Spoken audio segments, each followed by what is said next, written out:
पुण्यामध्ये आजपासून 100वे अखिल भारतीय नाट्य संमेलन, गणेश क्रीडा रंगमंच येथे शुभारंभ सोहळा।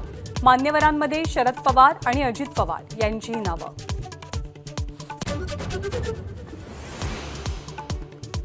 नाट्य संमेलनाच्या उद्घाटनाबाबत कल्पना नाही।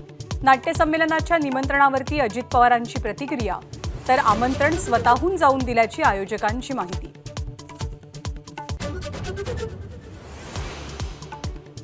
मुंबईमध्ये 20 जानेवारीला मराठा आणि ओबीसी समाजाचं आंदोलन, दोनही समाजाकडनं आझाद मैदानाची मागणी, समन्वयकांचं मुंबई पोलिसांना पत्र।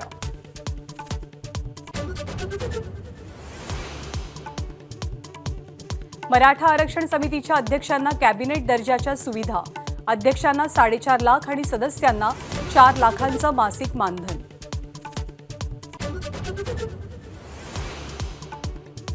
मनोज जरांगेंच्या 6व्या टप्प्यातील दौऱ्याचा आजचा दुसरा दिवस। जालन्याच्या अंबड आणि घनसावंगी तालुक्यातील 15 गावांना भेटी देणार।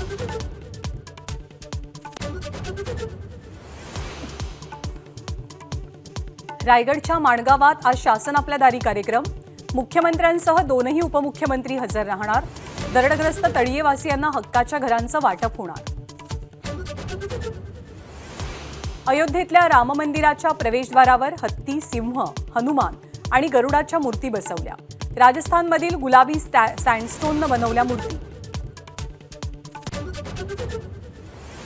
अयोध्येमधल्या प्राणप्रतिष्ठापनेला पंतप्रधान मोदींच्या उपस्थितीला शंकराचार्य निश्चलानंदांचा विरोध। प्रतिष्ठापना शास्त्रानुसारच व्हायला हवी, शंकराचार्यांचं मत।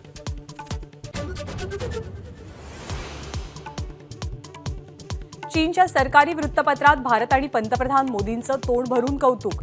मोदींच्या नेतृत्वात भारताच्या परराष्ट्र धोरणात मोठे बदल झाल्याचं निरीक्षण।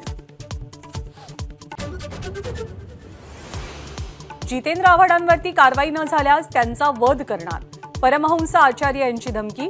महाराष्ट्र आणि केंद्र सरकारनं आव्हाडांवरती कारवाई करण्याची मागणी।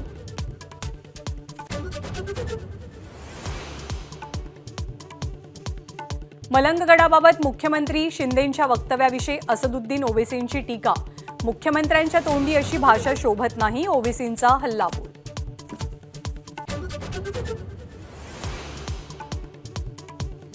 दिल्लीचे मुख्यमंत्री अरविंद केजरीवाल यांना ईडीकडनं चौथ्यांदा समन्स बजावण्याची शक्यता।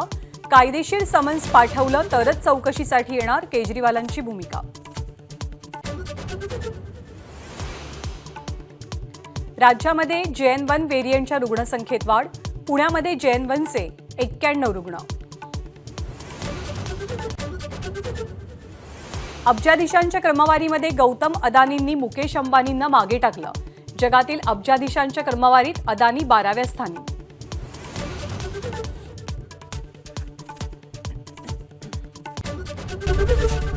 एबीपी माझा, उघडा डोळे बघा नीट।